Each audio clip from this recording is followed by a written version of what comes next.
Mystic vibration numerology. ఈ మధ్య కాలంలో రకరకాల ఆలోచనలు కావచ్చు, లేకపోతే ఇంకేదన్నా కావచ్చండి.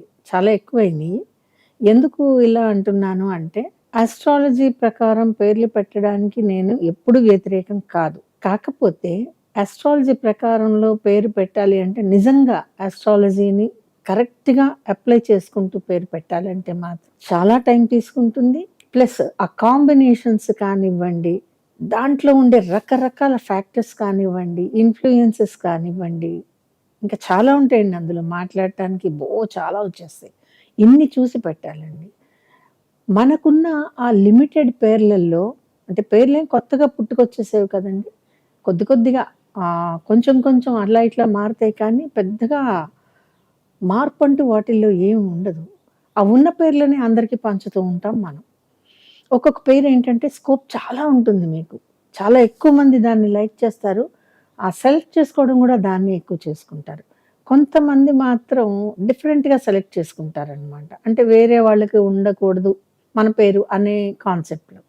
కానీ ఎప్పుడైతే ఒక పేరు రన్నింగ్‌లో ఎక్కువుంటుందో, ఆ పేరుకి బలం ఎక్కువొచ్చేస్తూ ఉంటుందండి. ఆటోమేటిక్‌గా దానికున్న బలం ఇంకా ఎక్కువవుతూ ఉంటుంది. మనకిష్టమైన పేర్లు మనం ఎందుకు పెట్టుకోకూడదు అనే క్వెషన్‌కి ఆన్సరు పెట్టుకోవచ్చు. మీరేమి ఎక్స్‌పెక్ట్ చేయకండి పేరుతోటి. నా ఆన్సర్ అయితే ఇది. మీకిష్టమైన పేరు మీరు పెట్టుకోవచ్చండి. కానీ నో ఎక్స్‌పెక్టేషన్స్. ఎప్పుడైతే మనము ఒక శాస్త్రాన్ని నమ్ముతూ లేదా శాస్త్రం మీద మనకి నమ్మకం ఉంది కాబట్టి శాస్త్ర ప్రకారం పెట్టుకుంటాము అని మనం అనుకుంటాము. ప్రతి పాయింట్ కౌంట్ అవుతుంది మీకు.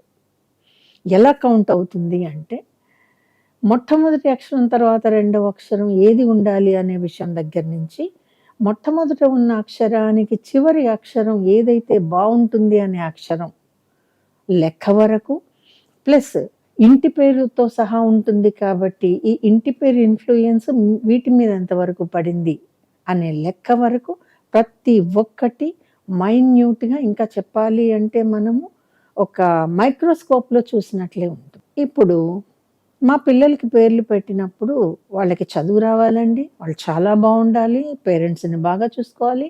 వాళ్ళు ఫారిన్‌కి వెళ్ళిపోవాలి. వాళ్ళు డబ్బులు బాగా సంపాదించేసేయాలి. వాళ్ళ మ్యారిటల్ లైఫ్ బావుండాలి. ఇలాగ లోకంలో ప్రతీదీ బావుండాలి, బావుండాలి, బావుండాలి అనుకున్నవన్నీ కూడా పేరులో వచ్చేసేయాలని కోరుకుంటారు. ఇలా కోరుకోవటం కొంచెం అసమంజసం కదండీ! అవునా కాదా? అఫ్‌కోర్స్ మన పిల్లలంటే మనకి ప్రాణం. మన పిల్లలంటే మనకి గర్వం. అన్నీ ఉన్నప్పటికీ కూడా కోరుకోవడంలో తప్పేం లేదు. కానీ దీనికి మనం చేసిన కృషి ఏమిటి? పిల్లలకి అవన్నీ ఉండడానికి మనం తీసుకున్న జాగ్రత్తలేంటి? మనం ఎలా ఉన్నాం మన జీవితంలో? మనం ఏం చేశాము? ఇవన్నీ ఆలోచించి పక్కన పెట్టేసేస్తే ఒక పేరుని సెలెక్ట్ చేసుకునేటప్పుడు మీరు ఆస్ట్రాలజీ ప్రకారంగా తీసుకుంటే మాక్సిమం 99% పేర్లు నక్షత్రం మీదే వస్తాయి. నక్షత్రం మీదే వస్తాయి. అలాగే ఒక మనిషికి ధనం ఉండాలనుకోండి. ఒక మనిషికి ధనం ఉండాలి. ధనం ఎవరిస్తారు ప్లానెట్స్‌లో? చూసుకోవాలి. జాతక చక్రంలో 12 గళ్ళుంటే రెండవ హౌస్ బావుండాలి. 11వది బావుండాలి. నాలుగవ హౌస్ బావుండాలి. 9, 10 బావుండాలి. లగ్నం బావుండాలి. ఇవన్నీ బావున్న తర్వాత ధనాన్ని ఇవ్వగలిగేటటువంటి, ఇచ్చేటటువంటి గురువు అద్భుతంగా ఉండాలి. అప్పుడు వీళ్ళ దాంట్లో ధనం బావున్నట్టు లెక్క. పొరపాటున కూడా 6, 7, 8 స్థానాల్లో ఉన్నటువంటి ప్లానెట్ కాన్ఫిగరేషన్‌లో మనకి ఈ గురువు అనే ప్లానెట్ పడకూడదు. ఇవన్నీ మనం లెక్కలు వేస్తే నిజంగా మనం ఎక్కడా ఒక జాతక చక్రం తయారు చేయలేం. అందుకే ఇది మనుషుల చేతుల్లో పెట్టలేదండి. భగవంతుడు నిర్ణయించాడనమాట. ఇప్పుడు చెప్పండి. సపోజ్ మీ లగ్నాధిపతి సూర్యుడు. ఆయన 6వ ఇంట్లో ఉంటే ఆయన కలిగించేవన్నీ తగ్గుతాయి కదా! తర్వాత ఈ సూర్యుడు ప్లానెట్ కాదండి. నక్షత్రం. అయినప్పటికీ ప్లానెట్స్‌లోనే లెక్క వేస్తున్నాం కాబట్టి, ఆ రకంగా మాట్లాడవలసి వస్తే రవి ఎక్కడుంటే బావుంటుంది? మేషరాశిలో ఉండాలి. అద్భుతంగా ఉంటాడు.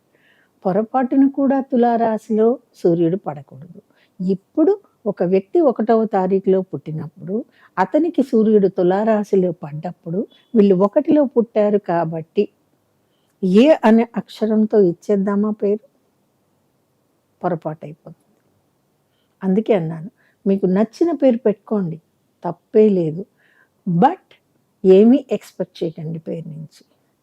ఎప్పుడైతే అన్నీ చూసి పేర్లు పెట్టుకోవాలి అనుకుంటామా, డీప్‌గా వెళ్లి పెట్టుకోవాలి. కదండీ! ఈ వీడియో కనుక మీకు నచ్చినట్లయితే లైక్ చేయండి, షేర్ చేయండి, మా ఛానల్‌ని సబ్స్క్రైబ్ చేయండి.